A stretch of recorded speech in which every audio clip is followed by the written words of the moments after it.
बहुत ही पुराने समय की बात है। सुदेश जो कि अपनी माँ के साथ एक गांव में रहता था। सुदेश गरीब होने की वजह से अपनी शिक्षा ग्रहण ना कर सका, इसीलिए वो अपना जीवन चलाने के लिए लकड़ी काट कर बेचता था। इस काम से उसे उतने ही पैसे मिलते जिससे कि माँ बेटे का गुजारा बड़ी ही मुश्किल से चलता था। यही कारण था कि सुदेश की अब तक शादी नहीं हुई थी, हालांकि उसकी उम्र शादी के लायक हो चुकी थी। सुदेश की माँ को इस बात का बड़ा ही दुख था और वह चाहती थी कि जल्द से जल्द अपने बेटे के लिए एक चांद से दुल्हन लेकर आए और फिर उसके घर में भी बच्चों के हंसने रोने और उधम मचाने की आवाज आए। अब क्योंकि वह लोग बड़े ही गरीब थे, इसीलिए कोई इसके बेटे से रिश्ता नहीं जोड़ता था। सब लोग यही कहते थे कि हमने गरीब के घर में बेटी ब्याह कर कोई गलती नहीं करनी। सुदेश की माँ अपने पोते पोतियों के साथ खेलना चाहती थी, लेकिन सुदेश बेचारा बाद ही मजबूर था।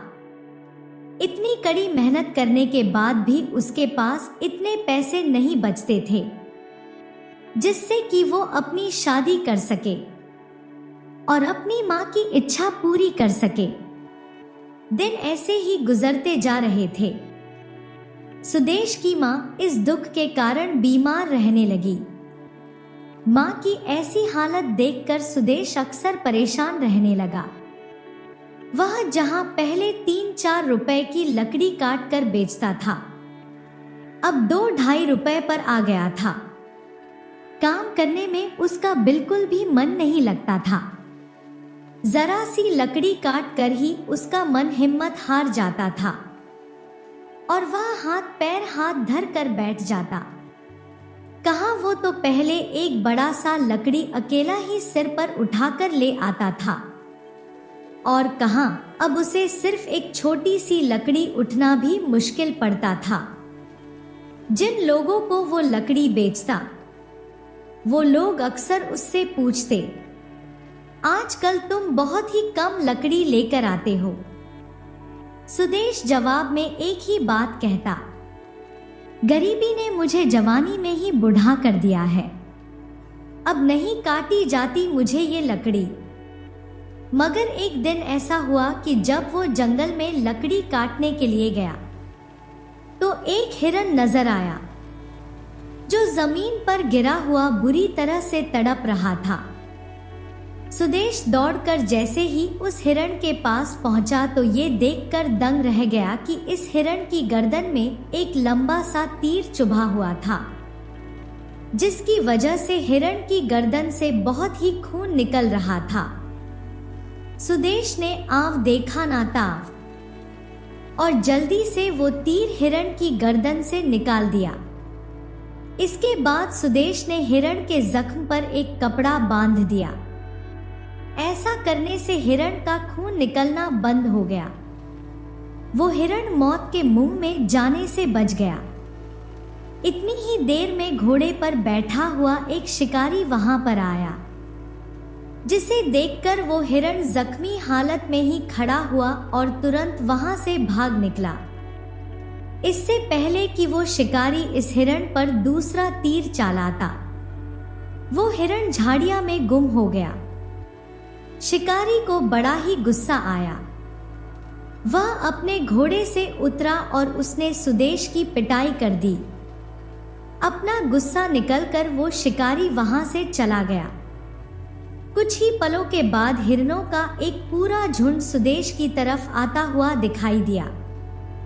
उसमें से एक हट्टा कट्टा हिरण आगे बढ़कर सुदेश के पास आया और वह बोलने लगा, भले मानस, हम तुम्हारा शुक्रिया अदा करने आए हैं क्योंकि तुमने हमारे राजा की जान बचाई है। अगर आप बुरा ना माने तो इस उपकार के बदले में हम आपको एक उपहार देना चाहते हैं। सुदेश ये देखकर हैरान था कि किस प्रकार ये हिरण मनुष्यों की बोली बोल रहे हैं। हिरण ने आगे कहा कि अगर आप हमारी बात मान लेंगे तो हमें बड़ी ही खुशी होगी। हिरण ने भाप लिया था कि सुदेश उन्हें मनुष्यों की तरह बोलता देखकर हैरान है। हिरण आगे कहने लगा, भले मानस तुम हैरान मत हो। इस जंगल में रहने वाले हिरण मनुष्यों की बोली बोल सकते हैं और इसकी वजह यह है कि मनुष्यों की तरह बोलने की शक्ति वन देवता ने हमें में दी है और ये वन देवता का वरदान है जो हजारों साल पहले हमारे पूर्वजों को वन देवता ने दिया था। तभी से इस जंगल के हिरण मनुष्यों की बोली बोल सकते हैं। इसके अलावा एक और चीज वन देवता ने हमें दी थी और वो है उनका खजाना। वो खजाना एक सोने के संदूक में बंद है। उस संदूक को हमने आज तक नहीं खोला क्योंकि हमारे लिए हीरे जवाहरात सब बेकार हैं। भला हम जंगली जानवरों को खजाने से क्या काम है। हमारे राजा आपको वो खजाना देना चाहते हैं ताकि आपके उपकार का बदला चुकाया जा सके। हिरण ने जब अपनी बात पूरे कर दी तो सुदेश ने कहा, वन देवता का वो खजाना कहीं मेरे लिए मुसीबत ना खड़ी कर दे। मैं गरीब आदमी हूं, कहीं लेने के देने ना पड़ जाए। ये सुनकर हिरण कहने लगा, हमने तो वो संदूक आज तक खोला नहीं। वो जैसा है वैसे का वैसा ही हजारों सालों से बंद पड़ा है। मेरा ख्याल है कि आपको उससे कोई नुकसान नहीं होगा। सुदेश हिरण की इस बात को सुनकर कुछ संतुष्ट हो गया। वह सोचने लगा, वैसे भी मैं इस समय जिस तरह की गरीबी की जिंदगी से गुजर रहा हूं, इससे ज्यादा बुरा मेरे साथ क्या होगा। ये सोचकर सुदेश ने वन देवता का खजाना लेना स्वीकार कर लिया। इसके बाद हिरण सुदेश को जंगल के बीचों बीच अपने राजा के पास ले गए जिसकी जान सुदेश ने बचाई थी।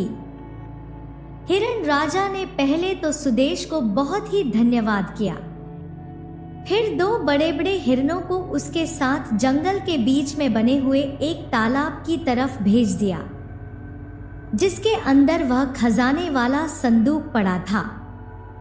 उस तालाब के किनारे पहुंचकर हिरण ने सुदेश से कहा कि हम पानी के अंदर नहीं जा सकते। नौजवान, तुम ऐसा करो कि 100 कदम पीछे हटकर दौड़ते हुए आओ और पूरे जोर से तालाब में छलांग लगा दो। जहां तुम गिरोगे वहीं पर खजाने का संदूक पड़ा होगा। तुम गोता मार कर संदूक निकाल लेना। सुदेश ने ठीक वैसा ही किया जैसा हिरण ने उससे कहा था और तालाब से वो संदूक निकालकर बाहर ले आया। संदूक ज्यादा बड़ा नहीं था। हजारों सालों से तालाब में पड़े रहने के कारण वो कीचड़ और काई से सना हुआ था। सुदेश ने संदूक को साफ किया और फिर हिरण के साथ वापस हिरण राजा के पास आ गया। हिरण राजा ने खजाना मिल जाने पर सुदेश को बहुत ही बधाई दी और फिर उसे समझने लगा वन देवता के इस खजाने के बारे में। मैं तुम्हें एक बात बता दूं जो हमारे पूर्वजों ने हमें बताई थी और वो बात यह है कि जिस आदमी की नीयत अच्छी होगी और वो इस खजाने को दूसरों की भलाई के लिए काम में लाएगा, उस पर कोई मुसीबत नहीं आएगी। लेकिन अगर ये खजाना किसी मतलबी कंजूस और मूर्ख आदमी के हाथ में लग गया तो उसका सारा परिवार मुसीबत में फंस जाएगा। इसलिए तुम इस दौलत पर सांप बनकर मत बैठना, बल्कि दूसरों के भलाई के काम भी करना। सुदेश हिरण राजा की इस बात को पल्ले बांधकर घर वापस लौट आया। घर पहुंचकर उसने सारी बात अपनी मां को बताई। सारी बात सुनकर एक बार तो उसकी मां कुछ घबरा गई। कहने लगी, ना बेटा ना, सुदेश बेटा, ऐसे खजाने की हमें जरूरत नहीं है।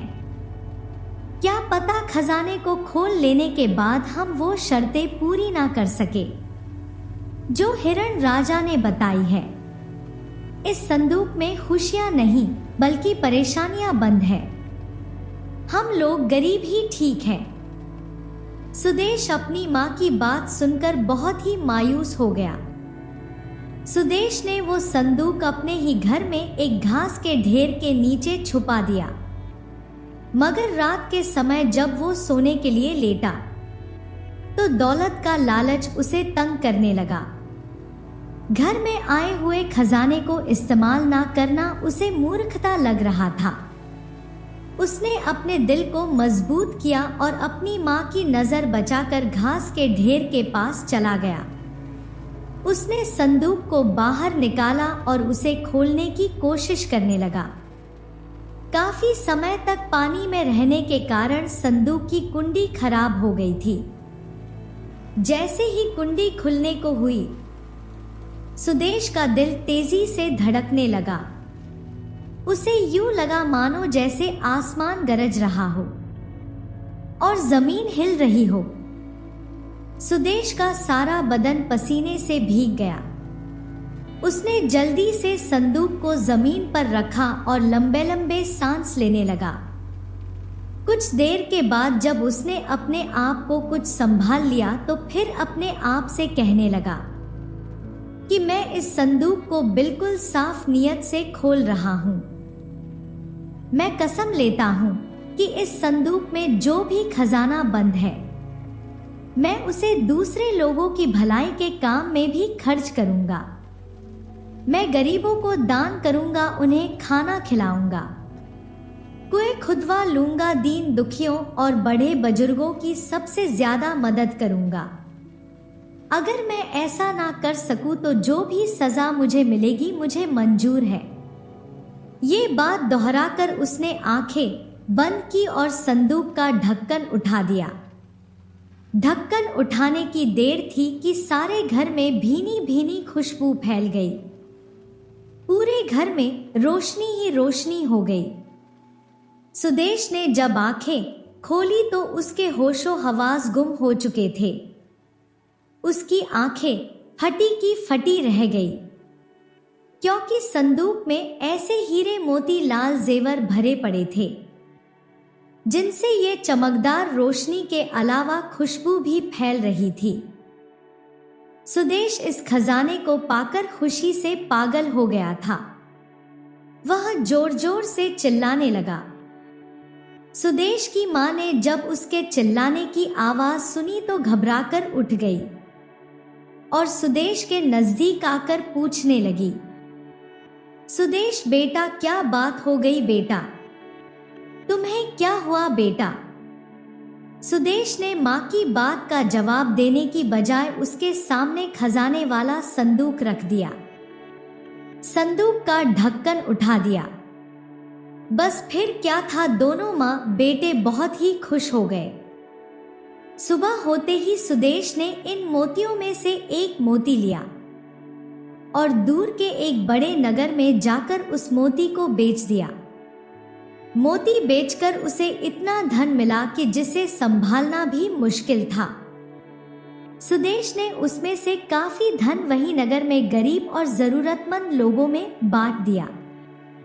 बाकी धन से उसने उसी नगर में एक बड़ा सा घर खरीद लिया।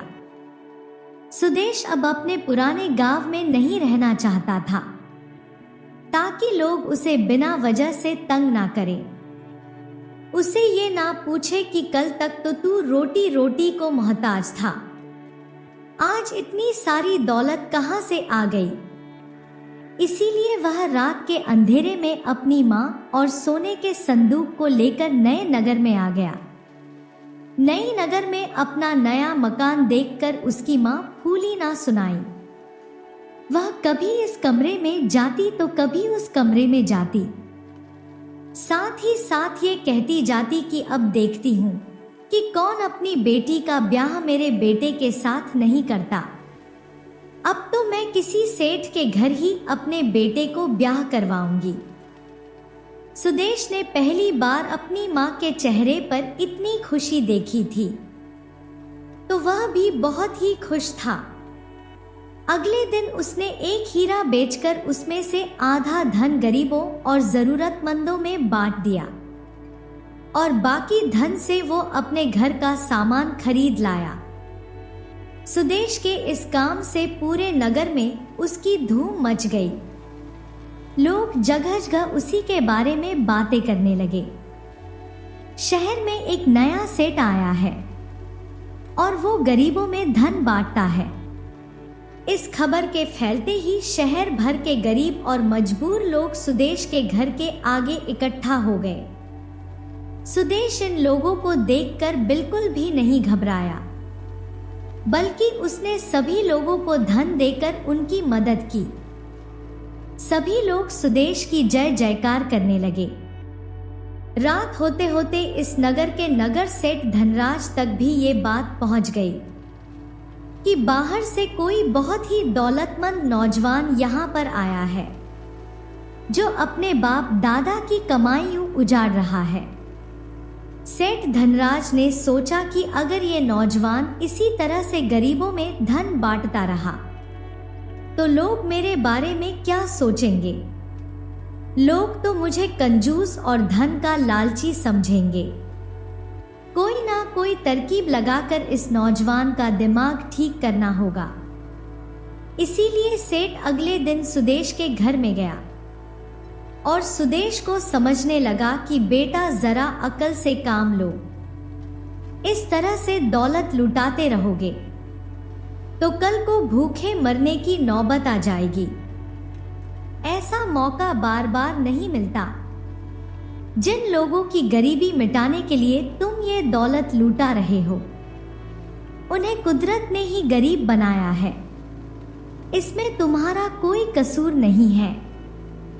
फिर तुम क्यों अपनी दौलत लुटाते हो? तुम सिर्फ अपने काम से काम रखो। सुदेश सेठ धनराज की नसीहत मानकर शायद बहक जाता, लेकिन उसे अपनी कसम याद थी। इसीलिए उसने सेठ धनराज को टाल दिया। अब सेठ धनराज दूसरी चाल चालने की फैसला किया।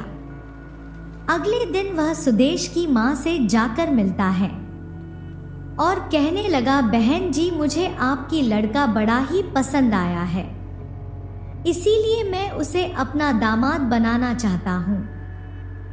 मेरी 2 बेटियां हैं। बड़ी की तो शादी हो चुकी है और मैं छोटी बेटी का रिश्ता आपके लड़के से करना चाहता हूं। मुझे उम्मीद है कि आप इनकार नहीं करेंगे। सुदेश की मां ये सुनकर खिल उठी कि नगर सेठ खुद अपनी बेटी का ब्याह सुदेश के साथ करना चाहता है। ज्यादा उसे और क्या चाहिए था। सुदेश की मां ने झट से हाँ कह दी। सुदेश उस समय घर पर नहीं था।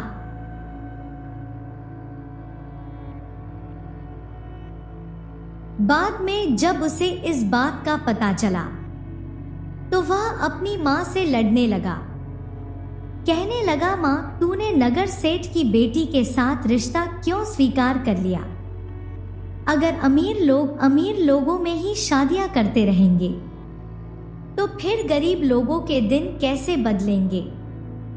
देख लेना, सेठ की बेटी हमारे घर आकर हमें अपने वचन पर कायम नहीं रहने देगी। उसने दुख देखे ही नहीं तो भला उसे गरीबों से क्या हमदर्दी होगी? तुम्हें चाहिए कि किसी गरीब की बेटी को अपनी बहू बनाती ताकि किसी गरीब का भी भला हो जाता।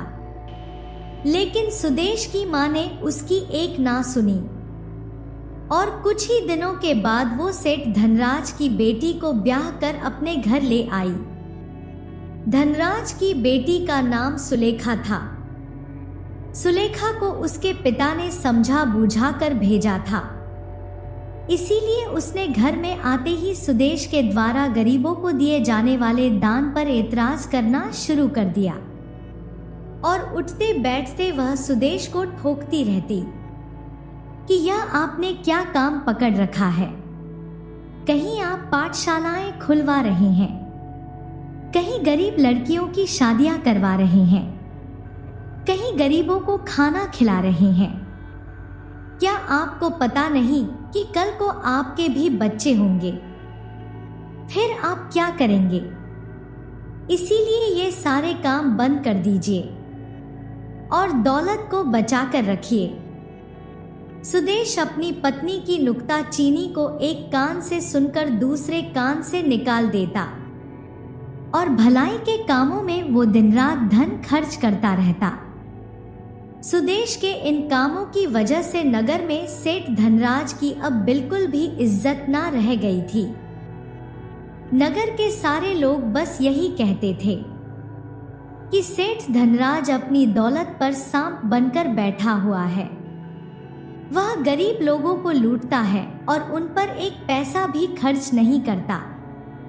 बात जब ज्यादा ही बढ़ गई तो सेठ ने अपनी बेटी को अपने घर पर बुलाया और उसे डांटने लगा कि तुमने अभी तक अपना फर्ज पूरा नहीं किया। अपने पिता की परेशानी देखकर सुलेखा देश में आ गई। घर पहुंचकर वो सोचने लगी कि आज इस बात को खत्म ही करना पड़ेगा। इसके बाद एक दिन सुदेश बाजार में हीरा बेचकर धन लेकर आया और घर के बाहर खड़ा होकर गरीबों में इस धन को बांटने लगा। तो सुलेखा ने सुदेश के साथ लड़ना शुरू कर दिया। सुदेश उसे बड़े ही प्यार के साथ समझने लगा, मगर सुलेखा पर इसका कोई असर ना हुआ। वो और तेज तेज चिल्लाने लगा। सुदेश को धन बांटने से मना करने लगी। सुदेश की मां पहले तो दोनों के झगड़े को सुलझाने की कोशिश करती रही, परंतु बाद में वो भी सुलेखा की तरफ हो गई और कहने लगी कि हमने गरीबों की मदद करने का कोई ठेका नहीं ले रखा। इस शहर में और भी तो अमीर लोग हैं, ये सब गरीब लोग उनके घर क्यों नहीं जाते?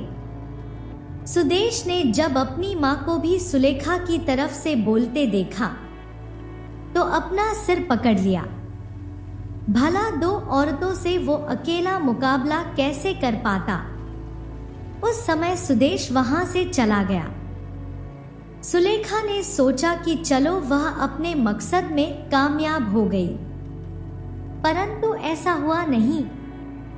अब सुदेश क्या करता, धन को एक थैली में भरता और अपने घर से दूर ले जाकर गरीबों में बांटता। सुलेखा ने जब ये देखा कि वह अपने मकसद में कामयाब नहीं हुई तो वो अपने पिता के पास गई। सेठ धनराज ने कहा, बेटा तू ऐसा कर कि तेरे पति के पास जो खजाने से भरा हुआ संदूक है, तू छिपा कर उसे मेरे पास ले आ। ना तो वो संदूक सुदेश के पास रहेगा और ना वो गरीबों में धन बांटेगा, बल्कि वह संदूक मेरे खजाने को और भी ज्यादा बढ़ा देगा। सुलेखा ने अपने पिता की बात मान ली और अगली ही रात जब सब लोग सो गए तो वह खजाने वाला संदूक उठाकर अपने पिता के घर पहुंचा आई। सेठ उस संदूक को पाकर बड़ा ही खुश था। मन ही मन सोचने लगा कि अब मैं इस नगर तो क्या, इस देश तो क्या, बल्कि पूरी दुनिया का सबसे धनवान आदमी बन जाऊंगा। वह सुदेश तो मूर्ख था जो इस खजाने में से धन निकाल कर गरीबों में बांटता था। मैं तो इस खजाने में से एक कुड़ी भी किसी गरीब को नहीं दूंगा। ये सोचते सोचते सेठ धनराज ने जैसे ही उस संदूक को खोला तो ये क्या, संदूक में हीरे जवाहरात नहीं बल्कि सांप, बिच्छू और कीड़े मकोड़े निकलने लगे। ऐसा इसलिए हुआ क्योंकि वन देवता के खजाने की यही शर्त थी कि अगर वह किसी कंजूस और बेईमान आदमी के हाथ लग गया तो वो आदमी मुसीबत में फंस जाएगा।